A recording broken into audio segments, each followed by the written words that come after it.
Les risques psychosociaux, qu'est-ce que cela veut dire? Est-ce un mot associé uniquement au burn-out, au stress, des termes fourre-tout, tarte à la crème qu'on utilise à tout bout de champ? Est-ce seulement cela?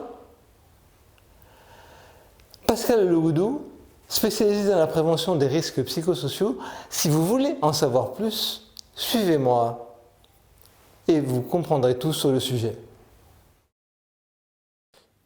Un institut donne le là, l'INRS, l'Institut national de la recherche, de la sécurité et de la santé au travail. Pour l'INRS, les risques liés aux relations humaines au travail découlent de l'interaction entre les individus eux-mêmes et de l'interaction de l'individu avec son travail également.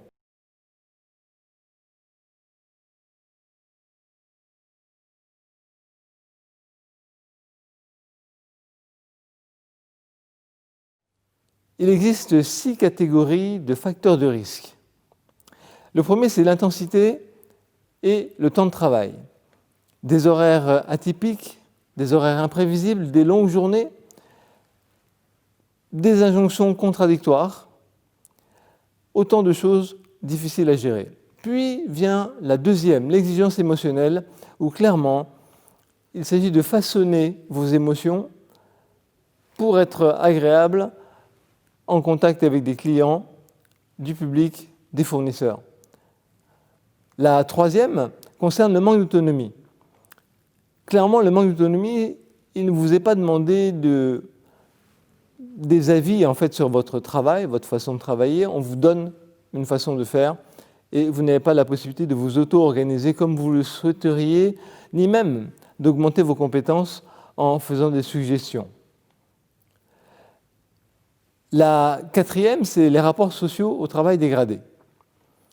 Clairement, la notion d'équité et de récompense varie selon que vous soyez homme ou femme, jeune ou ancien, et la possibilité d'évoluer dans votre carrière est très variable.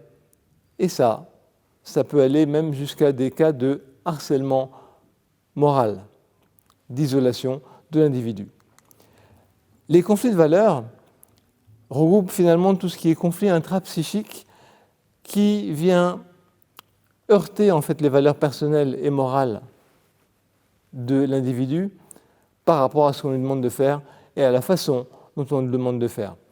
Vient ensuite la sixième, c'est l'insécurité de la situation au travail. Bien sûr, vous avez des CDI, des CDD, et pour autant, si le CDD est certain de terminer à un moment donné, le CDI peut aussi arriver. Votre entreprise aujourd'hui est en arrêt de travail, chômage partiel, fermée pour cause du Covid. La question est la suivante. Va-t-elle rouvrir? Ou bien va-t-elle rouvrir avec vous ou sans vous? La question se pose, et là aussi intervient la précarité potentielle et la peur de perdre son emploi. Enfin, on peut également vous demander, pour le coup, de réduire vos prétentions salariales de manière à permettre à l'entreprise de survivre. Après ces 6 catégories de facteurs de risque, nous allons poursuivre au niveau des troubles psychosociaux. Trouble psychosocial, c'est clairement le moment où c'est déclaré. Et cela va vous permettre de vous auto-évaluer et vous en saurez plus lors de notre prochain rendez-vous.